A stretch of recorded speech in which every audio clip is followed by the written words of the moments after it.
Hello, my fellow nerds, and welcome back to Last Nerds on Earth presents The Five Crystals, a D&D adventure. I'm Mike, your host this week. I also play Oliver Blackthorn, the teenage halfling rogue. We're very excited to be welcoming back Venice from Fate's Grip as a special guest. I'd talk about him right now, but he does it himself at the beginning of the episode, so I'll let you hear it straight from the horse's mouth. This week, we continue deeper into the caves below the Black Obelisk in search of whatever is causing bodies to have their life seemingly drained from them, and to find a mysterious crown which is sought after by a black dragon. Will our heroes find what they are looking for? Will they even make it out? Only time can tell. You guys ready? So ready. We're ready. There we it is. go. There it is. There it is. That's the start of D&D Sundays. Welcome everybody to the Last Nerds on Earth campaign, The Five Crystals. I'm your host and DM, Jack, and I am very happy to welcome everyone back to a fun and hopefully interesting session of Dungeons and or Dragons, your choice. This week on the podcast, we have Turolo, played by Venice Elder, who is the DM of Fate's Grip. Say hi, buddy. Hey, buddy. That was perfect. That was perfect. Got it. So last time you were with us, we mentioned that you can now check him out on YouTube and Twitch. I think both of those are at Fate's Grip. Right? The Twitch is at Venice Elder. Venice Elder, twitch.tv/Venice, VENICE Elder. And is that Perfect. EELDER? Just one E. Just one E right in the middle, folks. So go check just to him make out. it confusing. I think they're streaming tomorrow, right? We are, tomorrow evening in our 6:30 p.m. ASC 6:45, so it'll be 11:45 a.m. your time. There we go. So PST is 11:45 a.m. for us, guys. So, and then you guys can work your own time zones out there. All right. So we're very happy to have him. We've only slightly verbally abused him so far, but that shall probably continue as we move along. Give us time. Give him time. We love all of our guests that we've had on so far, all of them being just Venice, and Aww. we're very excited to have more in the future. Okay, last time you guys had fought your way, you guys met Turolo, fought your way through a horde of zombos and made your way down deep underneath a black obelisk where you knew or presumed an evil creature that was absorbing the life force out of things was living. And you guys made your way down. You learned a little bit, sorry about that, of the history.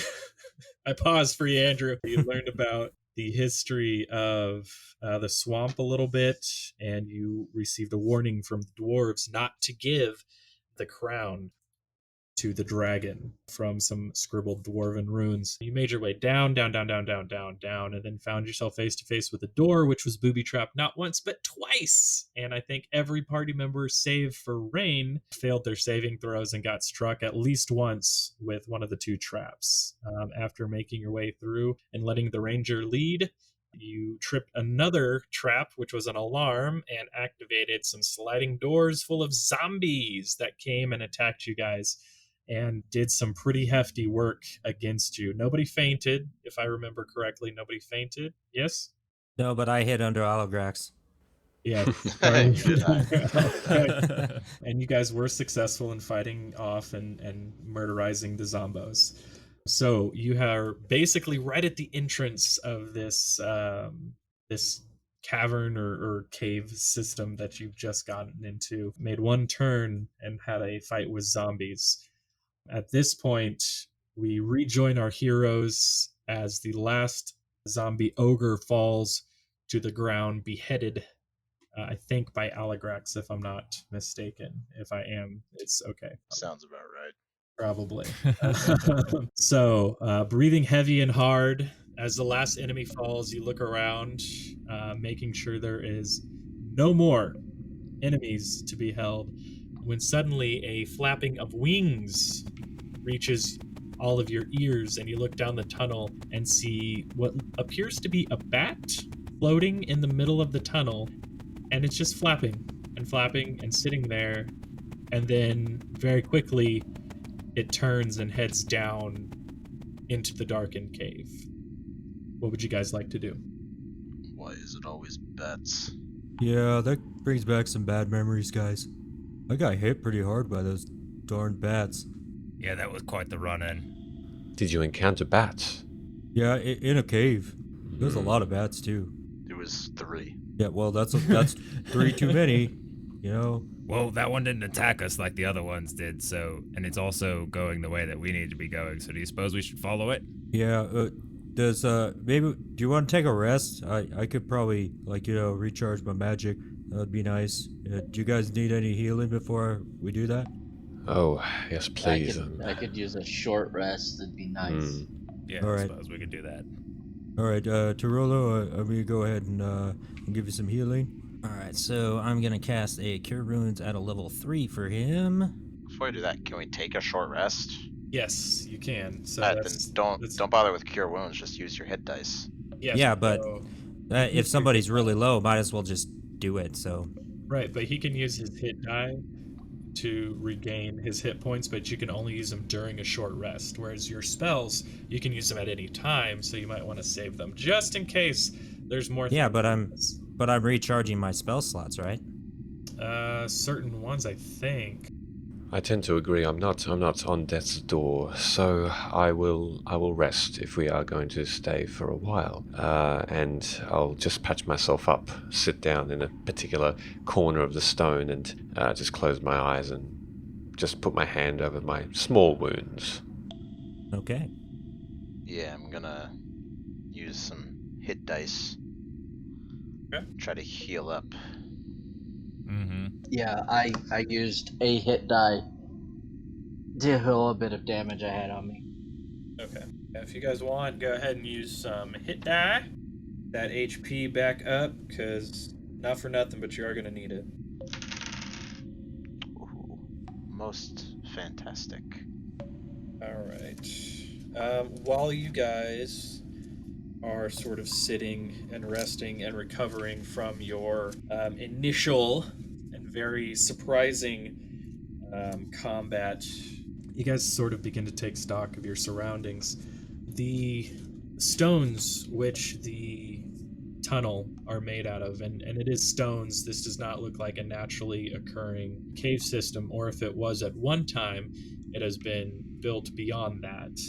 The stones are covered in moss, and there's a general dampness about the entire tunnel. There is water dripping down from the ceiling, and you see like moss and vines sort of making their way throughout the entire tunnel system. And there's a small level of water on the ground.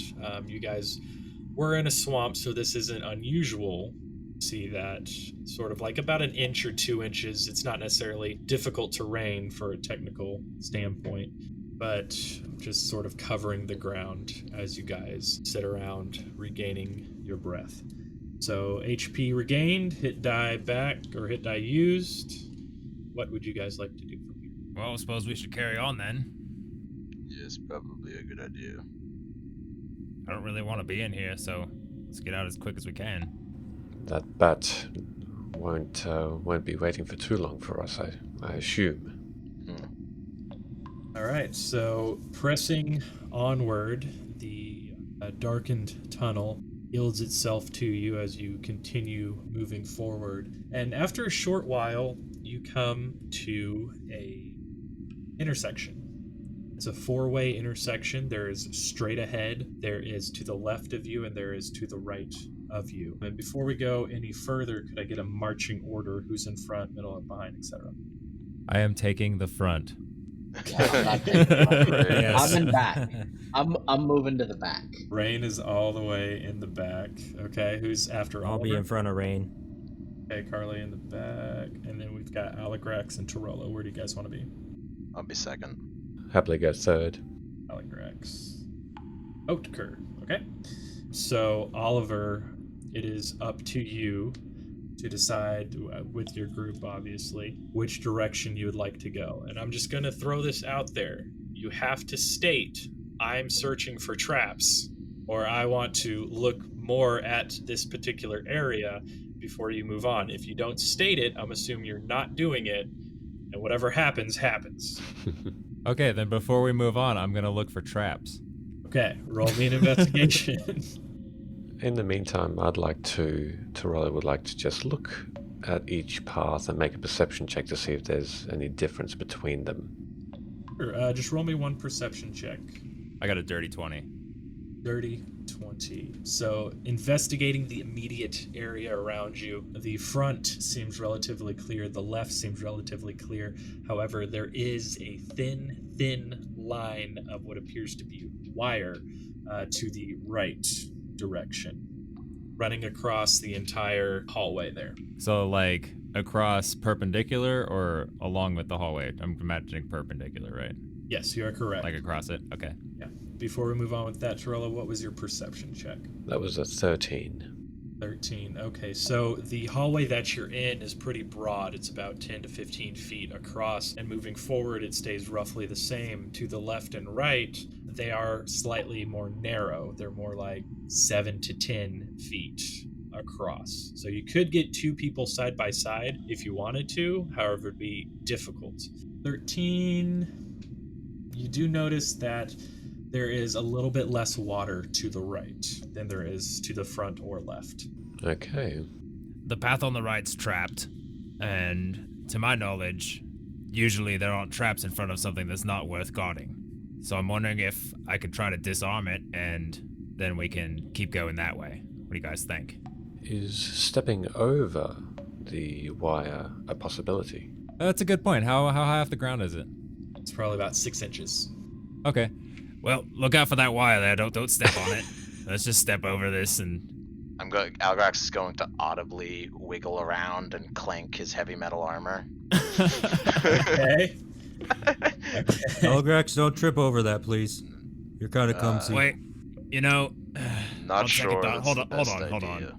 I want to try to disarm it, just to be safe. Okay. Remember when we were trying to sneak around and I tripped flat on my face? Okay, so I'm pretty sure that would be... It's not sleight of hand because you're not trying to sneakily do it. Damn it. I think it'd just be... I know, I'm sorry. I was trying to look for that. It wouldn't be stealth. I think sleight of hand, doesn't that just mean, like, how nimble you are with your fingers? Like...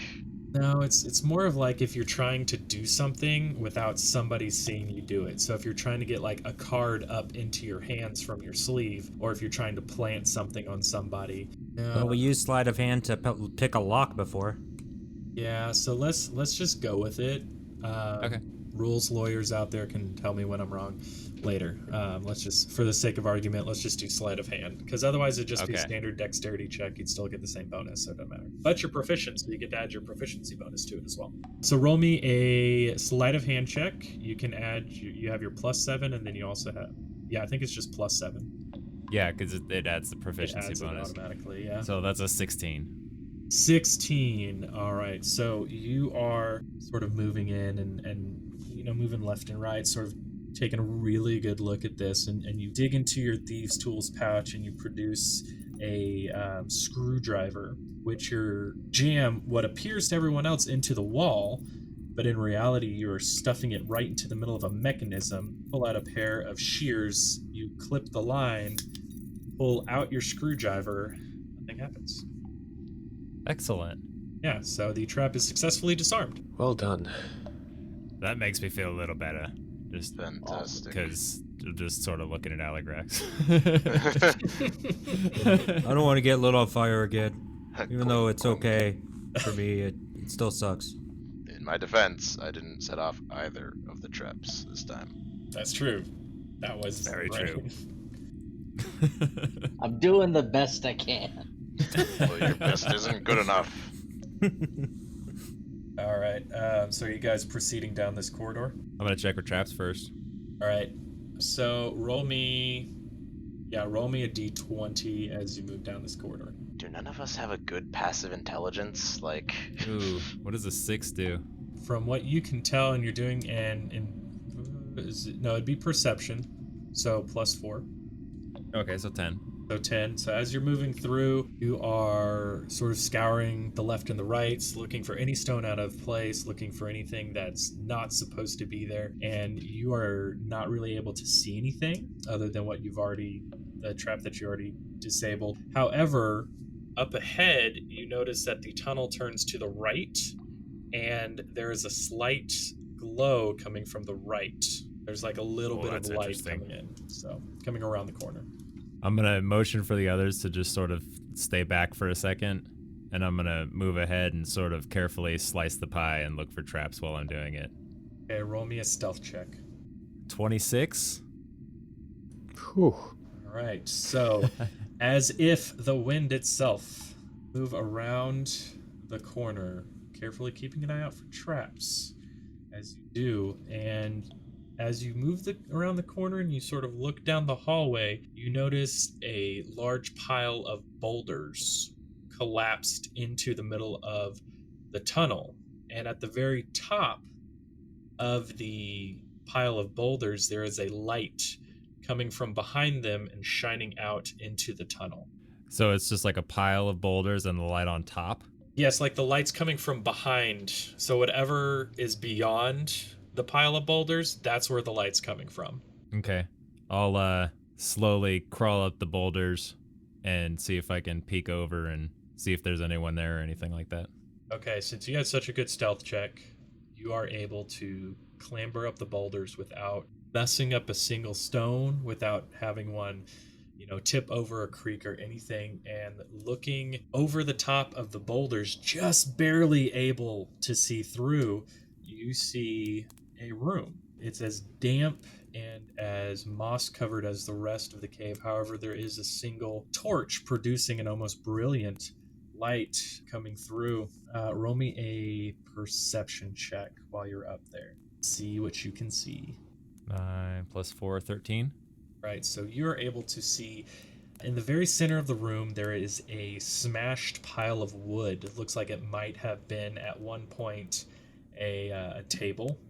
Off to the right, in the back right corner, you actually see a fairly sturdy wooden box. It doesn't seem all that ornate, but it does have a small lock on it. In the corner closest to your right, so front right, there's another pile of wood or discarded material that just looks like it was smashed at one point or just from age fell apart. And in the back left corner, you see, unmoving, a large undead ogre. Oh. Has not noticed you at this time, from what you can tell. Okay, I'm gonna creep back down and come back to the party and let them know about that. Wonderful. Guys, there's a big man out there. He A didn't see man? me, but well, no, not a man, a zombie ogre, like one of them big guys we just fought. No, Oh. those pushovers. Yeah, well, Yeah, for you. Point me in his direction. he's just on the other side of them rocks there, around the corner. So yeah, let's All right. go. Give me Let's go. 12 seconds and job will be done. I'd like to check out those rocks. I want to basically see if they were put there intentionally or if they fell down or something like that. Okay, are you doing this in a sneaky fashion so as not to alert the undead ogre to your presence, or are you just sort of walking up? Yeah, let's do Guys, that. look at these rocks. Let's, Splash, even though I, oh man, yeah. Just You told me about it, so yeah, let's sneak up and take a look. Here. Roll me a stealth check and then an investigation check. Okay, 8 + 4, 12 on the stealth. Okay. And then a 15 + 2, 17 for investigation. Okay, so moving through the water, you don't splash that much, but your feet sort of move through it, make that like swoosh sound, you know what I mean? And you pause for a moment once you've reached the boulders, and you do not hear any movement or anything from the other side of the pile. Looking at the boulders, it looks like there was once, like throughout the tunnels, you can see bracing every 10 or 15 feet or so, and one of them broke right where this pile is, because you can see on the side of the walls the wood goes up, and then when it tries to come across, it is broken, and so it looks like it fell down from the ceiling, but there was enough at the top to make it through. The only thing is this is a small hole. So at this point, only Oliver would be able to move through without having to roll a Constitution check, I think. That's what it is. Oh, shit. Oh man. I got this. All right, so I would like to get everybody close, so right near the boulders, and then talk about my plan. So do they have to roll stealth too? Depends if they want to move stealthily enough to not alert the ogre. Yes, please. I'll just listen from over here. Yeah, just go away from there, and we'll talk over here. Okay, well, do I have to roll another stealth to come back? No. We're just working off of one stealth roll. I'm coming back then. Okay. All right. Guys? I just pictured us like, you're like waving us over. We're like, no, come here. Come over here. You come here. Hey guys. I know how we could all get through that. You guys want to try it? Of course. What do you propose? What's your plan? Okay, are you with me? Staff of Starch. I had We a got feeling. this. What is this magical thing you possess? Okay, I take out my staff and hit it 3 times on the ground, and I turn into a potato. I'm gonna pick him That's up it. and like hold him in my hand and like the Hamlet like Carley, I barely knew you. to throw or not to throw. That is the question. No, Carley, this is a stellar idea, but what do you presume to do when you wake up the ogre and none of us can get through? I think he's still a potato. He's definitely still a He- potato, yeah. He can Can hear you me. respond? You can hear Yeah. me. I can't respond. he I cannot can't be- respond, but if I turn back, I'm gonna be on top of Aligrax. You'll just be sitting on his hand. It'd be hilarious. I don't think he could Nice. carry me in his hand. That would be a strange journey. I mean, that's like a 16 and for strength. All right, I turn back into Carley. I'm just like- your hand gets very heavy. I'm just like cradling you in the. quickly, you throw up your other hand under his legs and you're just sort of holding him baby style and you're like, Can you put me So- down? I set him down. Well, what if Oliver gets in there first, and then we all get up there and pass each other through as potatoes, and Oliver keeps the lookout first. It's an interesting plan, but well, does the staff have limited charges or? dude, you know what? I didn't put in limited charges, so no, it doesn't. No, you Okay, did not. I okay. used it like 6 times in a row when I got a it. bunch So. of times. There's no limit to the number of times you can turn into a potato and turn into a potato. Magnificent. This is a terrible, terrible device that How- I've created. Carly, how does the Last of Us get through the hole? Well, we'll just Well- pass the staff back. Oh wait, no. Well, I do have magic. I could probably grab a potato with my mage hand. I'm just saying. Or I could just go back through. I mean, Yeah, and we got Oliver. He can fit through. yeah, I can crawl in and out of that hole, no problem. You know I what? feel like we're really overthinking this. Yeah. Do we want to get through that as quietly as possible, or do we want to just bust it down? What do you want to do? Well, he's probably gonna see us when we get on the other side. How big is that room? It's probably about 20 feet by 40 feet. 20 feet deep, so from the pile to the back wall about 20 feet, and then 40 feet side to side. And he is in the back left corner, so I'd say about 30 feet away from you, from that pile. Okay. And then most of the other stuff is just like around like the edges of the room, right? There's like nothing really in the center. There's a table in the center, but then there's like piles of like broken furniture and stuff around the edges of the room. And then there's like a big pile of rocks just off to the left as well. When you were up there, it looked like another collapsed wall. Okay. Well, it's a pretty small room, but there is some stuff that we could probably hide behind if we wanted to try to do that. Stellar idea. You know, stealth is my strong suit. Well, it'll be a little easier when you're a potato. Yeah, you should go first and then turn back into yourself if you need to destroy that guy. But then how will the rest of you get through? Well, we'll do it one by one. Stealthily, hopefully. Alrighty then. Okay, well, should we do this? I can't think of a better plan. All right, Carley, let's give it a shot. There are so many better plans. I've got to use the potato staff. Do whatever you DM, while they're arguing about turning all of us into potatoes, can I just have a quick look around to see if there's literally any other way past this obstacle? through there, yeah, you can roll me a perception check. Okay. Oh, look at that. You can just walk right by it. It's actually a teleporting Of circle on the course. outside, huh? 23. Oh, look, a gate.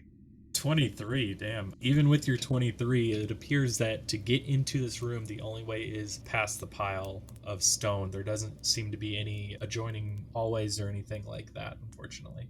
Oh, before you guys go in there. And I hold up the ring on my finger, the teleporting ring. Let's see if I can do this again. What's this? This one's on you, DM. Don't you think that might wake the sleeping giant? Well, I mean, yeah, but if I put it in its brain like last time, it'll just fall over dead. It's undead. It has very little brain to speak of. Yes, but that's how you kill the undead, is you separate the brainstem from the rest of the body. And then, I mean, that's my understanding from, can't really say zombie movies. And then if it doesn't work, how do you presume we get in without us being squished as a potato? Well, I mean, I could just stick my hand through it, and then, I mean, if it doesn't teleport into him, then it might teleport like around him, which might alarm him. But he looks like a pretty big dumb oaf, so. And it might teleport into his arm, which would be rather uncomfortable. Yeah, but he wouldn't know where it came from. Oliver, real quick, I have adjusted how the teleportation ring will work. Oh, of course you did. I'm sorry. You will roll, instead of an Arcana check to make it go where you want, you will roll percentile die. And you have to Okay. get 20% or below to where you want it to go. Otherwise, based on how much higher it is, I'm going to adjust where it ends up. Okay, I like that. So it's a little bit of a different thing instead of just rolling a flat Arcana check each time and you just being able to teleport rings into, super bosses and stuff like that. And then if you roll a 100, I'm going to teleport it into a solid, whatever's the closest solid thing, it's going to be in there. And I was going to say. it might just get destroyed at that point. I mean, I didn't even expect it to make it through the last one. I didn't either. And I paid like 50 gold for it, so I really don't care. Yeah, so I want you to be able to have fun and use it, but I also am a little worried about, Yeah, it could be a little OP. Stuff. So, other than that, I think the rest of your magic items are fine. Oh, Aligrax, whenever you billow your cloak, you will also roll a percentile die to see how billowy it is. Excellent. Zeros, 1% is extremely billowy. 100% billowy. I'm absolutely kidding with that. You can billow it. Okay, so just keep that in mind, and that's sort of how we'll run it. I might adjust the percentage a little bit, like maybe change it a little bit higher or lower later, but we'll see. So just moving forward, that's how we'll do that. Okay. Also, if we do want to go with the potato idea, I can go last because I just recalled I can straight up teleport. Don't waste one of your. Yeah, That's like don't a waste second that. level slot. What an amazing set of gifts you all have. Set the fighter. Let's do this pretty quick because we're just standing here a lot. So, hey, how about we do this? Aligrax, turn into a potato, and Oliver, take him through, and then turn back in, pass the staff back, and then get one of us through again, and then Aligrax is there just in case that guy sees us. How's that sound? Why doesn't Oliver stay behind and just pass everyone through the hole, throw us through, and then he can Well, how can I crawl get the through staff at back? end? I guess you could hand it back. All right, let's do that. Let's just go. Yeah, All right. let's go. Yeah, let's do Don't, that. don't. Potato. So I'm gonna have. Okay, so Aligrax, you're a potato. You do not have to roll a stealth check. Everybody else, roll me a stealth check. I'm a potato with heavy armor. Potato with split armor, a tiny little sword. Someone draw that, a heavily armored Oh my potato. God. Okay, so let's start with Oliver stealth. 21. Okay, and Aligrax potato. Turolo. 19. Oh, and Carley. 15. And Rain. 13. 13. All right. I'm gonna die again. Okay. So you guys make a little bit of noise moving up to the boulders. You know, there's some scrapes here and there, but mostly pretty silent. And as you pause by the rocks, there is no sound of movement from within. Is the thing not like snoring up a storm? Not that you can hear. It's undead. Does it breathe? Does it even sleep? Is it dream? Undead ogre. Does it have dreams. wants and needs? What is a man but an undead ogre with a heart? Anyways, okay, so enact your plan here. All right. Well, I'm going to take Potato Aligrax Okay. and drop him in the hole. Actually, you're just dropping them, so no dexterity check. With the Aligrax potato, you do sense gravity here. And he tumbles all the way down to the base of the pile of rocks. No reaction. Do I see anything with my potato eyes? What I've described before. So a broken table in the center, there's some broken furniture a little bit scattered around the edges of the room. To your immediate left, there is another pile of like boulders and rocks and stuff. And then in the back right corner, there is just that sort of plain looking wooden box with the lock on it. The undead ogre is to your 45-degree left, about 30 feet away. Awesome. I'm gonna unpotato myself. Stealth check Uh-oh. Stealth check. to reverse potato. Just because you are now Whew. no longer just a potato. All right. That's a 12. It's the best damn stealth check I've ever had. Yes, it Very is. good for you. That's with disadvantage. Yeah. Huzzah. No reaction from the undead ogre. I'm visibly surprised, just like waiting. It's a surprise check. No, I'm just kidding. I'm gonna pass the staff back through Okay. the hole. Oliver grabs All right, it. who's next? I'll go. Okay. And Hand it over I to turn him. into a potato. Adelaide. Plop him on through. Okay. Unpotato and roll me a stealth check. 10 plus 4, 14. Once he's through, Aligrax is just gonna start trying to slowly walk up to the ogre. Okay. So, Carley, you're handing the staff back to Oliver. Aligrax is moving towards the ogre, and once you get within about 20 feet, its head snaps over in your direction, and a blood-curdling, unholy roar emits out of its mouth and cascades across the walls, creating a cacophony of sound that nearly deafens and blinds you all at once. And he begins to run toward you. Let's roll initiative. I thought I was stealthy. You were, but then you got so close. I mean, anyway, I'm gonna say he has a very low passive perception, so you guys got sort of lucky. All right, so for our initiative order, we will start with the 20 to 25s. Anybody? Okay, the 15 to 20s 18. and the 10 to 15s. Rain has a 13. 13. Anybody else 10 to 15? Really? Okay, 5 to 10. I got a 6. What? Yeah. Oliver, how'd you get a 6? Did you add your... Oh yeah, I rolled a 2 on the die and I have +4 to initiative. Wow, okay, 5 to 10. Anybody else? What? Okay. What'd you get, Andrew? 0 to 5. 0 to 5. I got a crit 1 plus 1 too. Oh, no. Okay, Wow, I so thought roll- that'd be the lowest. It's a 3 for me. Okay, so 3. Okay. Wow, okay. Does that mean you like miss your first turn? No.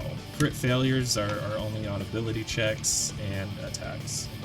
Oh, got it. Okay, and he got that plus that. All right, so first up is Aligrax. The the undead ogre is making a bid at you. He is running straight towards you. You guys are about 20 feet away from each other. Oh, what do you do? Well, first, Aligrax is gonna return his vicious roar and billow his cape. Excellent. And well, that's an 80 to billow. Okay, excellent billowing. Excellent billowing. Beautiful. I was like an 80 to hit. What the fuck? Yeah, I got the coconut. All right, we're doing this on roll 20. Screw you. I got the Definitely not coconut cheating. up to I got the coconut up to plus 79 while you weren't looking. Damn it. Damn side quests. All right. So what would you like to do? He's obviously returned the roar, and I'm gonna run up and slash at it with my greatsword. All right, give me an attack roll. I'll do you better. I'll give you 2. Ooh, a crit and Excellent. a 19 plus It hits. 6. Yeah. So a crit. Oh, jeez. Okay, so roll me some damage, yo. Figure out if you want to add that smite or whatever. I don't think I will yet. Hold on. Okay. I was wondering if I lost you. No, Yeah. you know this takes a while. Yeah, oh yeah, I'm patient. Do, do, do, do, do, do, do, do. Do, do, do, do, do, do, do.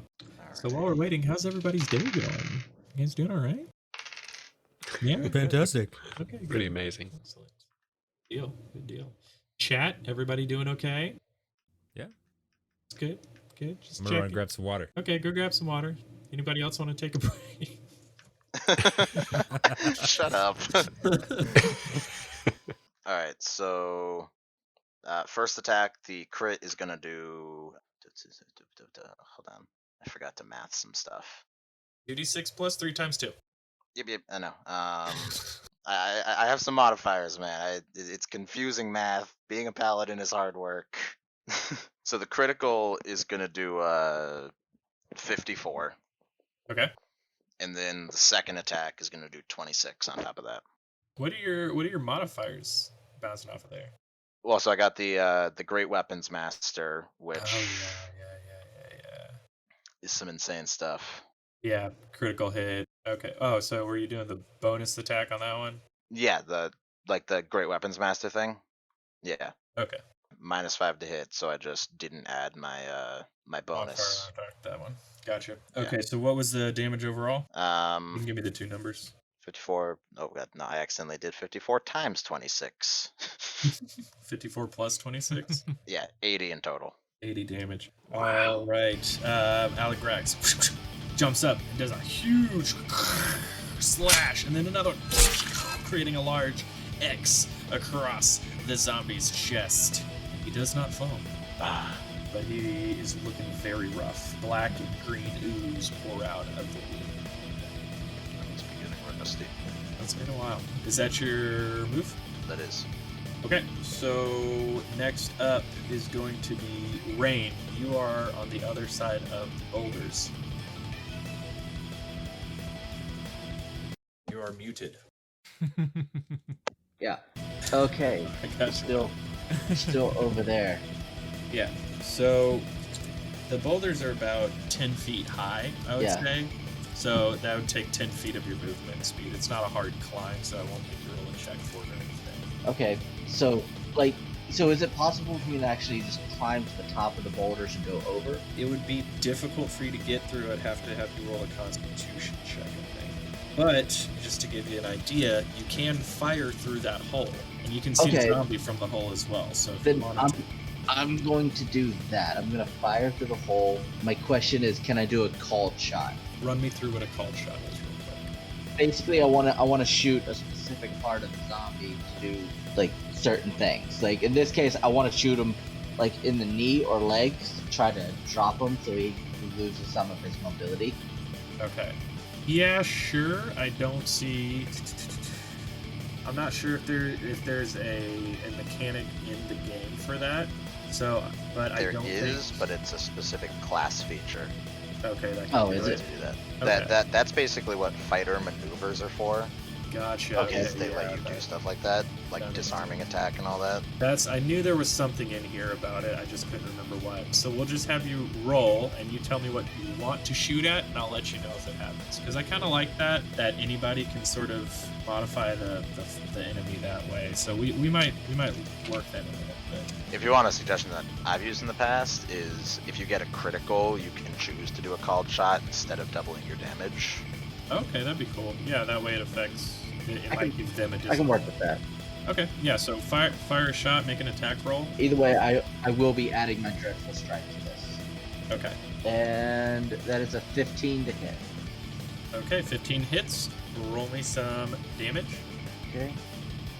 So total of 14 damage.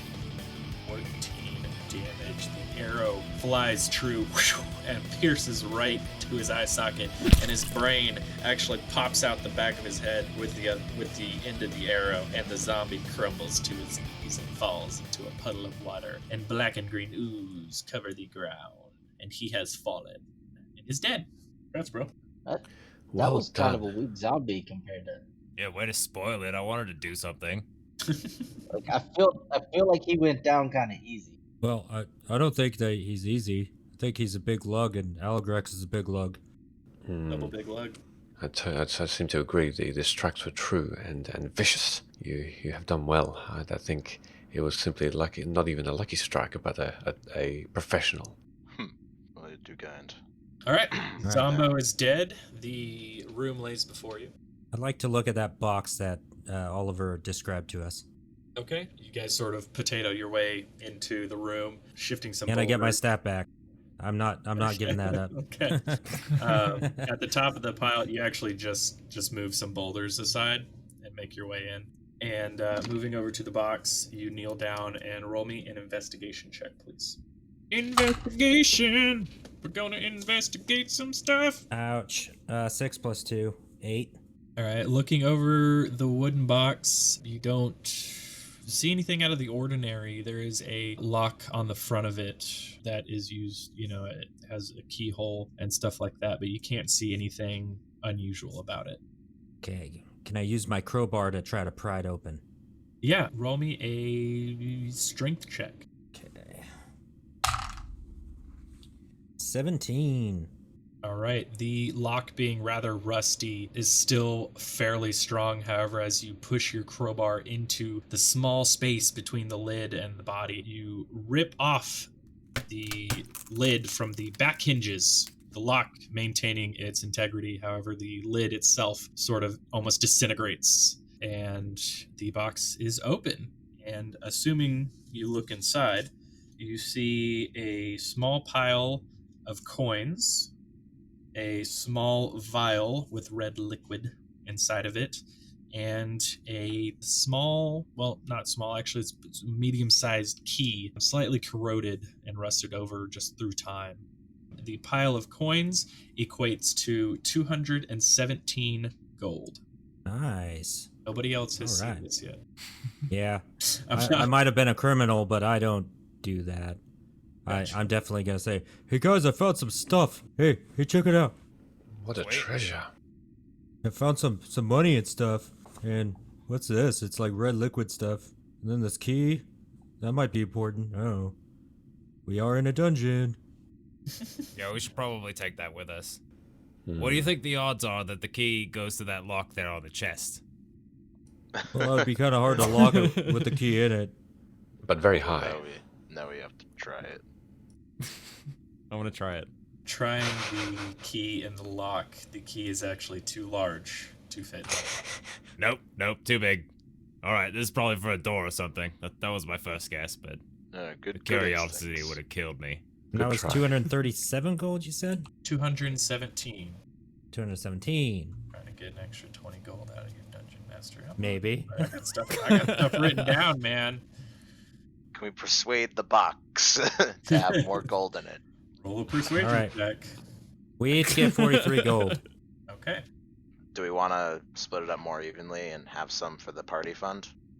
Yeah, we have enough in the party fund. We're good. For now. I don't really care Oh. one way or the other. I'll hold. Turolo will hold his hands up in front of him and say, I will decline any share. It would simply be a burden on me. So you divide it amongst yourselves. I'm without need. Okay. 43 goes to the party fund. Done. All right. Go. Problems. All right. So, what would you guys like to do next? I'm assuming you move out of this room. Is there anything else you want to sort of check out while you're in here? Turolo would like to check out the rest of the broken wood in the area, and just generally around where the ogre was, just to see if there's anything unusual about this room apart from it. Turolo just seems a little bit interested in why there might be broken bits here and there. Sure. Roll me an investigation check. That is a 9. 9. All right. Even with a 9, you can see that the wear and tear of just essentially existence on this furniture sort of aided in its destruction. However, it does appear that certain parts of it were smashed. You can determine that it is of Dwarven origin, but you're unsure of the exact age of it, like how long ago it was made and what region of the world it was from. You're unsure of, but you do know it to be Dwarven, and it's incredibly. Can't even think of any words. There's like 3 words that describe this, but it's like decrepit. It's old, essentially. It's not ancient, but it's old. Well, everyone, this seems to be simply the same sort of racial building as the writing which I read to everyone. There's nothing of interest here that I can see. Okay. Interesting. I guess we should keep going then. Yeah, we want to look at that other pile of rocks and see what's over there. Yeah, okay. I'll go take a look. All right, investigation, please. And I grabbed the red vial, of course. I don't want to leave that behind. I got an 8. It is a pile of rocks. You also notice that it looks like there are some stones that match the description or the general look and feel of the wall, but it looks like essentially they just sort of collapsed in, maybe due to age, maybe due to somebody pulling it in. You're unsure. Okay. Yeah, it's just part of the wall fell down. There's nothing really here. It's that special. All right, well, you want to go back? Was there another tunnel or something? Yeah, I guess. Yeah, let's just go back, I suppose. So crawling over the pile of rocks and sort of out of the chamber, you guys move back down the hallway, back to the intersection. And from the direction that you originally came in, you still have not explored in front of you, and to the left of you have not explored. All right. Well, do your thing with finding the wires again. Yeah, that's probably a good idea. Then we'll, I don't know, let's go left. Nothing left to chance, as I always say. Yeah, you do that say sounds that. good. Well done. Thank you. All right, Oliver, moving to the left, we'll have you roll an investigation check. Yep. Oh, man. 4. All right, you deftly move along the corridor, and you're sort of trying to find, something out of turn or something that that doesn't belong there, or something that was supposed to be there but is missing. But due to the darkening of the hallway as you move down, you do not find anything. Nothing gets set off either until you come to a dead end. And in the dark, you're unable to determine what it is other than metal. Well, there's something different down here. There's metal. And it seems like the rest of this is made out of stone of some sort. But other than that, this is dead end. This is just a dead end. It's interesting. I'd like to go down there and look at it, since I have dark vision, see if I can see anything a little better. Maybe it's a door. All right, Carley, as you move down the hallway, your eyes sort of gray over, and the once colorful, to be generous, light around you fades, and you make your way to where Oliver is standing, hands out, feeling against what he thinks is a wall. Actually does appear to be a door. It is a large metal door. There is a small window up at the very top of it, probably 10 feet high, with some bars across it vertically. And this window is probably about 6 inches by 6 inches. And actually, Oliver, I do apologize. I missed out on describing something to you, but now that Carley's here, you both have this overpowering smell of decay and death that emanate from this door. And Carley, you are able to see that there is a thick and strong, if rather rusty, lock across it. It smells bad in there, like death. Yeah, it's awful. You still got that key, but maybe we should get people here, or maybe look through that window. It smells pretty bad before we try that key. I agree. There is a window. Yeah, way up there. I point up. Yeah, It's there's like a 10 window. feet up. Interesting. Well, I may be able to, like, stand on one of your shoulders or something and see if I can peek in. Can I pick anything up with a divine sense? Go ahead and throw one out for me. I gotta refresh on, boom. I gotta refresh on Divine Sense real quick. Okay, so this sort of wave, bubble of white energy, almost cloudy, comes off of Aligrax. You do not sense anything, and it could be because of the thickness of the door. It could be because of the thickness of the stone. It could be that there is no celestial fiend undead within 60 feet. You're unsure at this time. Well, I don't make anything of this. Hey, Rain, you can see in the dark, right? I can. Okay, Yes. Aligrax, pick him up so he can see through that window. I've already picked him up. Okay. So Rain, you're climbing on top of Aligrax's shoulders. Can I assist Stand on his shoulders. as Look well? through the window. Yes. Okay, so with Turolo sort of boosting him up, I'm going to have Rain roll an athletics or... Yeah, Sounds like let's go. acrobatics. It might Trying to be. jungle gym up. Yeah, stay on your feet in a tricky situation, balance on it, yeah. So, Rain, you'll be doing an acrobatics, and Aligrax, you'll be doing a strength check. See if you can hold him up. That's a critical fail. Right. Rain, what about you, bud? I got a 21. 21. Okay, so Rain deftly and quickly climbs up. Oh, Aligrax, you had advantage on that because Turolo stated he was helping. Oh, alright, well. So he's sort of balancing him up there. Alright, that's 17. That's much better. Much better. There we go. Thank God. Oh, man. Yeah. Jeez, Rain, you gotta lay off of the scones, man. So Rain Already definitely looked climbs. while I'm hauling myself through the Definitely climbs up Aligrax's body and is balancing on his shoulders. And Aligrax, you sort of take a step back as the weight of this half elf, bears down on you. And Turolo, seeing you stumble, quickly rushes over and helps sort of take the weight of Rain off of you a little bit. And Rain, you peer into the window. You're just barely able to see through it. And why don't you roll me a perception check real quick? Dirty 20. All right. The room itself is probably about 40 feet by 40 feet, roughly. You see that the floor is sort of uneven, and there seems to be parts, sort of like sticking up here and there. And as you're looking more and more and sort of peeking, you realize that it's not a floor, it's bodies.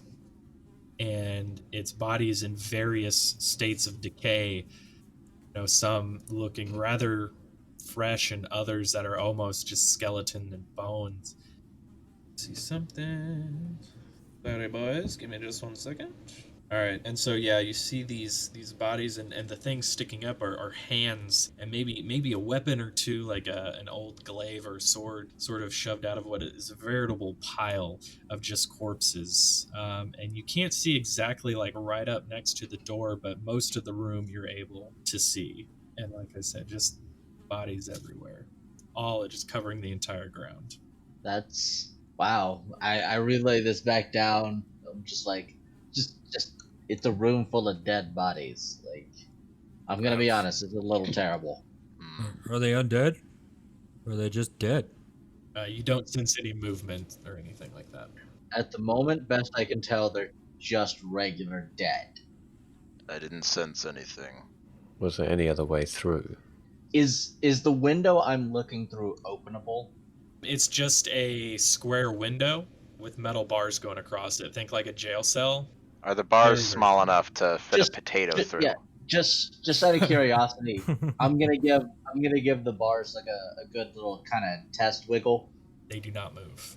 Okay. And there are 3 bars across a foot of distance, which would be, let's see, and 4 the bars are inches. about 1 inch thick. So you would have, let's see, 1, 2, 4. So you'd have about 2.5 inches. And let's see what the average potato size is. Oh, that's not gonna work, man. I can tell you. I don't know. 2.5 inches is a respectable potato. It's not about the size of the potato. It's how you cook it. And it says 2.5 inches is the average size of the potato. And so, with this information, I'm going to say, if one of you turns into a potato, you can fit through the bars. Mind you, We the have window to. itself is about 10 feet off the ground. Yeah, but potatoes don't take fall damage. You might get bruised. That's all I'm saying. Is And 10 feet how off. are you gonna get back? We gotta see.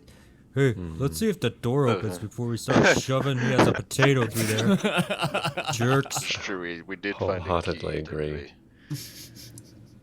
Yeah, let's just use the key. As funny as that sounds. I'm gonna get down. Potatoes are not the solution to every problem. With Turolo helping, you don't need to roll a dex check or anything to get off of. You're fine. So Rain steps off of the shoulders of Turolo and Aligrax.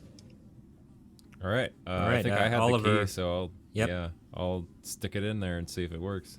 All right. With some difficulty, you're able to get the rusty key into the rusty lock, and you slowly start to turn it. It's hard. It's hard to turn, like the tumblers haven't been moved in God's know how long.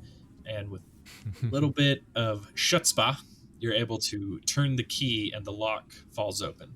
Nice. Shall we? Yeah, I guess let's go check out the dead bodies. Have we Right. opened the door yet? No, not yet. The door has I'm- not officially been opened.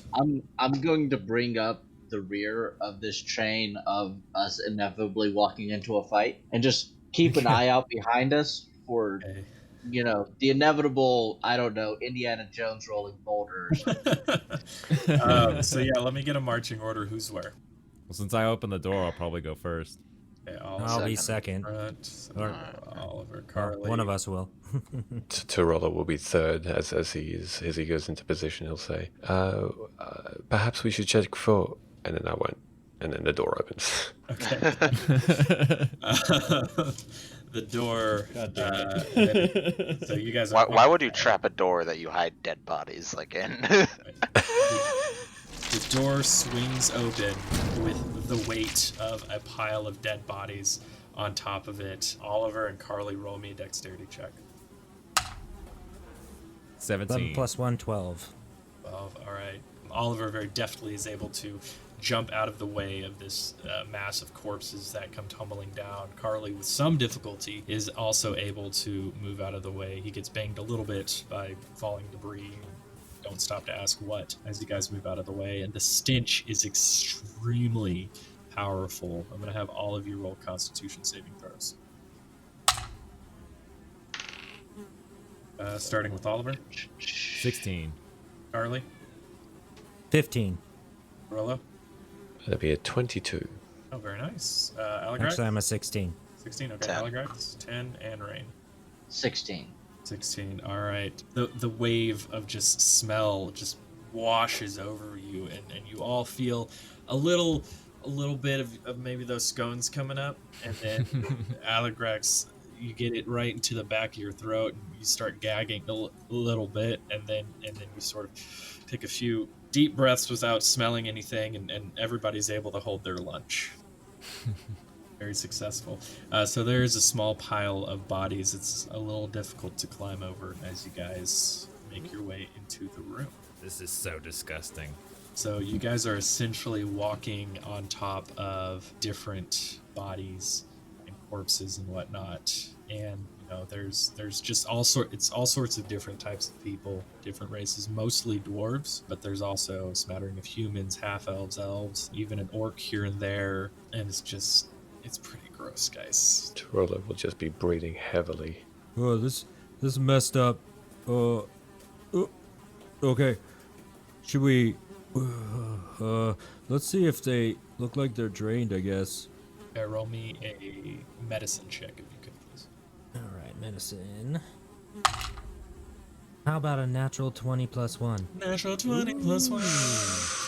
So very quickly you can see at least the most immediate corpses around you, and sort of within the next 10, 20 feet, all of them appear to be drained. The fresher ones, the ones that have sort of decomposed and decayed, even with a natural 20, you're sort of unsure, but you can tell just by extrapolating data that these were all drained of their energy, and you're unable to find any puncture marks where a normal vampire might have drained them. So this is extremely similar, if not exactly the same, as the chef that you guys found on the boat many moons ago. Ooh, okay. Well, guys, they've definitely been drained. It looks like the chef, and I don't like it in here. Well, it seems like we're in the right place then. Yeah, but Yeah. how Oh. how are the bodies? Like, are they getting drug in here, tossed? Where? How are they wanna getting look into up. this room? I want to look up. Carley, you look up and you notice that there is a 2-foot by 2-foot hole in the side, or not in the side, in the ceiling. Also notice a creature about 30 foot long with probably as many legs and extremely long tentacles. It sees you see it, and a tentacle whips out, strikes you. It's Goma. And it is going to deal 8 damage to you. And I need you to roll me a Constitution saving throw. 17. 17. As this tentacle comes out and sort of rakes across your shoulder, you feel like this warm burning sensation cascade through your body, and with a few deep breaths you're able to sort of absorb what it pours into you. And let's roll initiative. That. I hear your baby. I'm sorry. Yeah, cutie. It's okay. It's crying away. It brings sort of a family feel to the podcast. Yeah, right. It's good. All right, let me get 20 to 25. I got a natural 20, baby. Oh man, what's the modifier? Plus 4. 4, very nice. I got a dirty 20. Dirty 20 for Carley. Anybody else? All right, so let's do 15 to 20 Rain's got an 18. for an 18. And let's do 10 to 15. Turolo has an 11. All right, and Aligrax, what was yours? It's a 6. 6. All right, almost reverse order. Rain's still doing pretty good. All right, so first up is going to be Oliver. Oliver, you see this tentacle sort of whip down and come across Carly's shoulder, and he winces in pain and grabs it. And you look up and you see this long, like centipede-like creature with huge eyes and a gaping maw on the front, and all these little sort of tentacles right by its mouth, sort of whipping around, and it's staring right down at you. What do? It is on the top of the ceiling. The ceiling is 10 feet high from where you're standing. How big are the eyes and how many of them are there? There's 2 eyes. They're probably about half your size. Okay. Like the eyes themselves are half the size of you.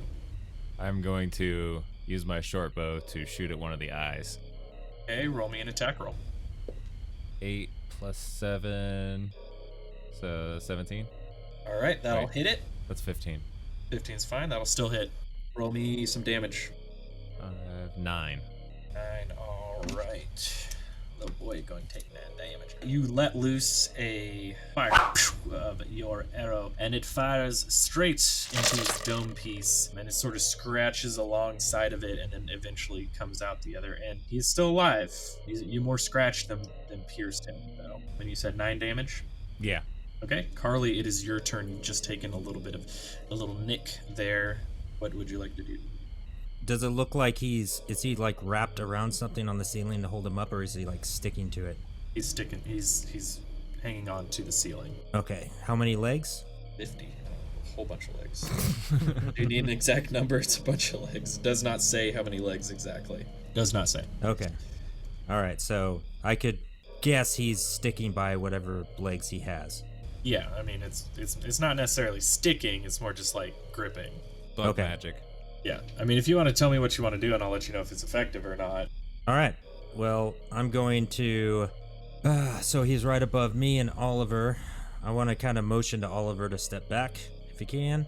And then I'm going to cast Scorching Ray at a level 3 slot and spend 3 sorcery points to twin it and shoot 6 rays at him. Okay. All around him. There you go. Not messing around. All right, so with Scorching Ray, that's an attack roll for you, and you have to roll 1 for each ray. So you're twinning it, so that's 6 attack rolls for me. Okay. Okay, 8 on the first one. Oh, damn. 5 on the second one. Ouch. Okay, 19 on the third one. Okay.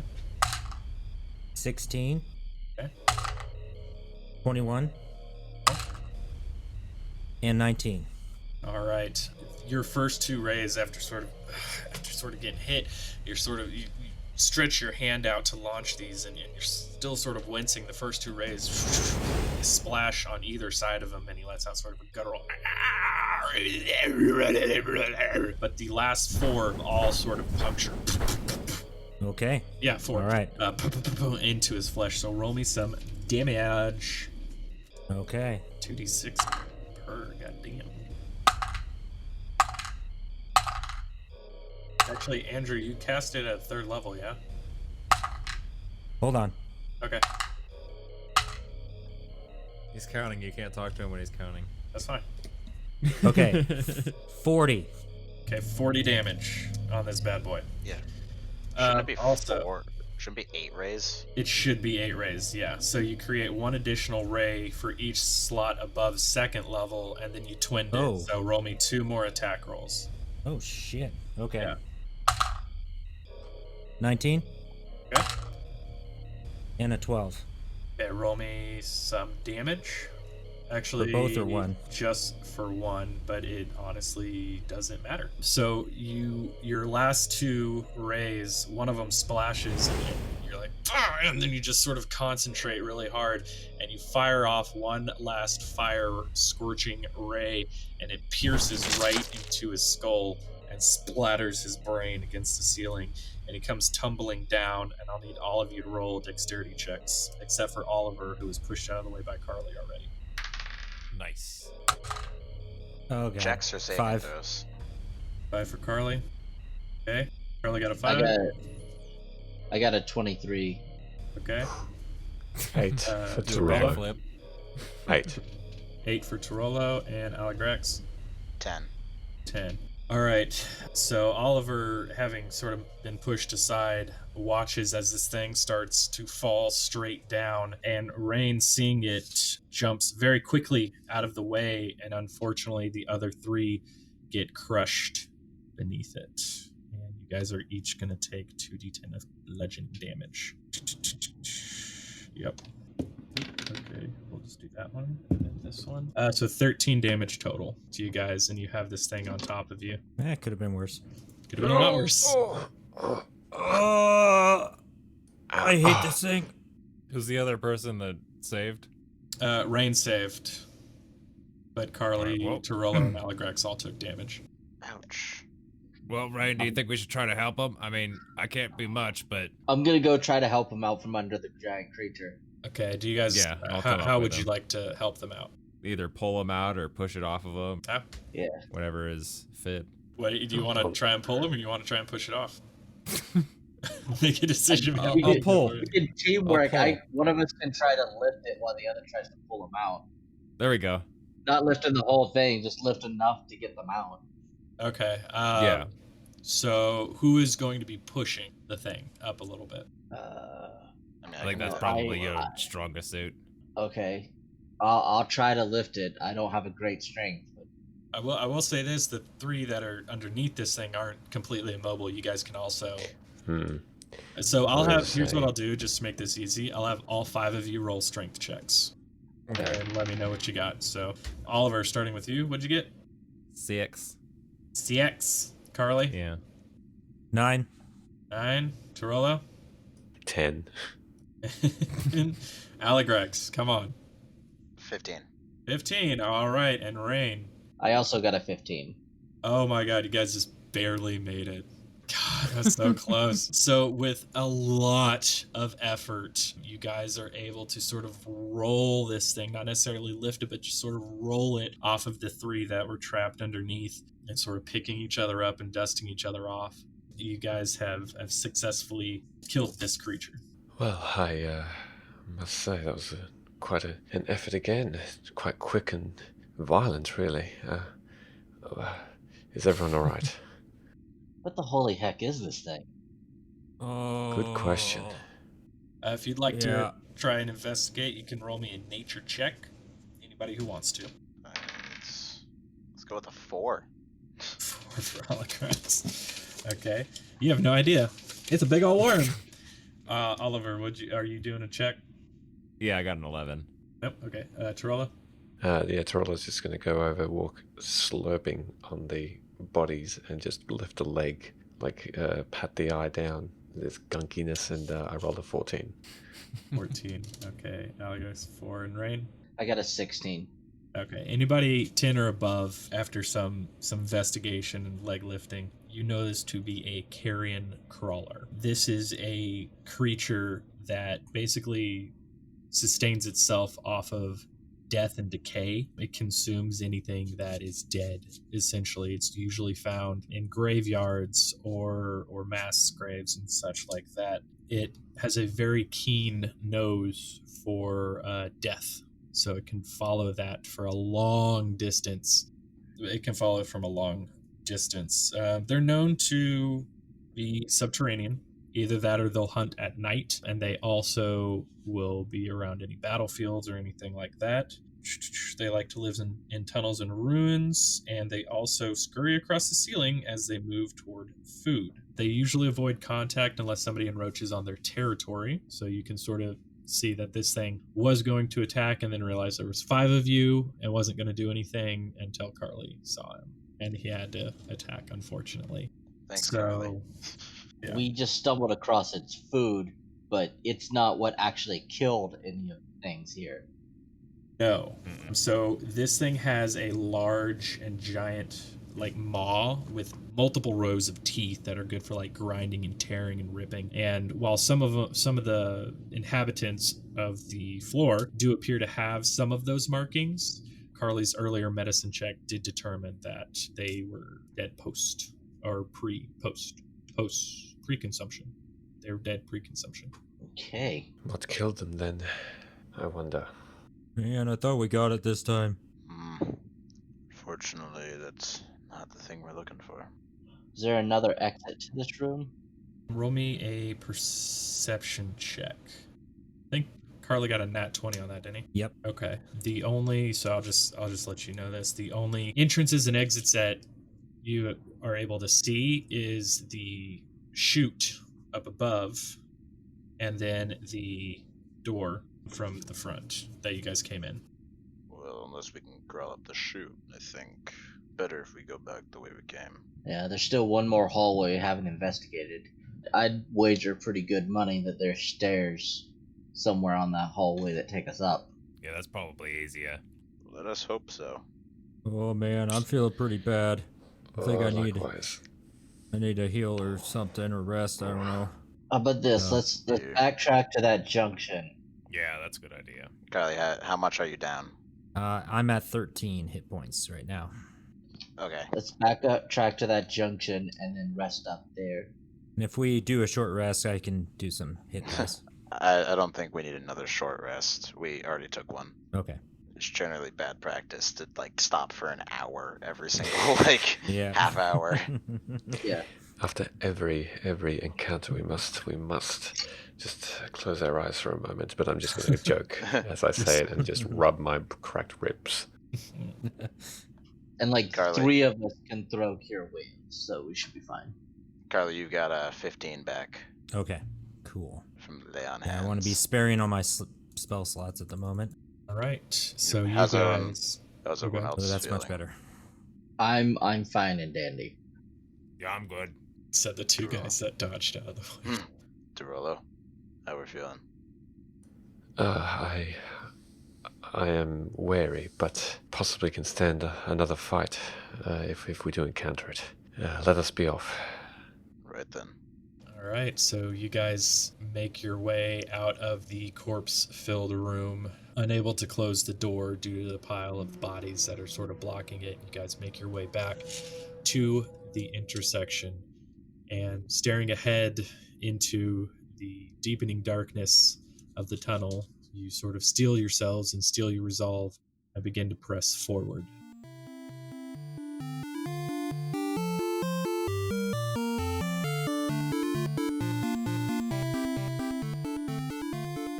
Hi everyone, Mike again. Thanks so much for listening to our podcast and showing your support.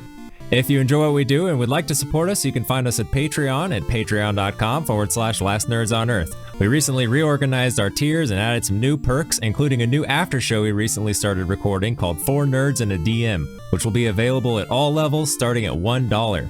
We also started a coffee, which is spelled KO-FI, for those who want to show their appreciation but don't really want to commit to a monthly donation. And if you don't want to give us money at all, we're cool with that too. You can still rate and review us on Apple Music and Google Play, and also Facebook. Did you know that was a thing? And you can check us out on social media, Twitter and Facebook at Last Nerds Earth, and Instagram and Reddit at Last Nerds on Earth. One final announcement, as you may have noticed, this episode came out a week later than it should have. That's because we've officially shifted from weekly episodes to every 2 weeks. We love getting episodes out every week, but it's a lot of work and we want to give you the best product we can, and shifting to every 2 weeks really lifts a weight off of our shoulders. So our next episode will be Wednesday, October 21st, and we'll see you then.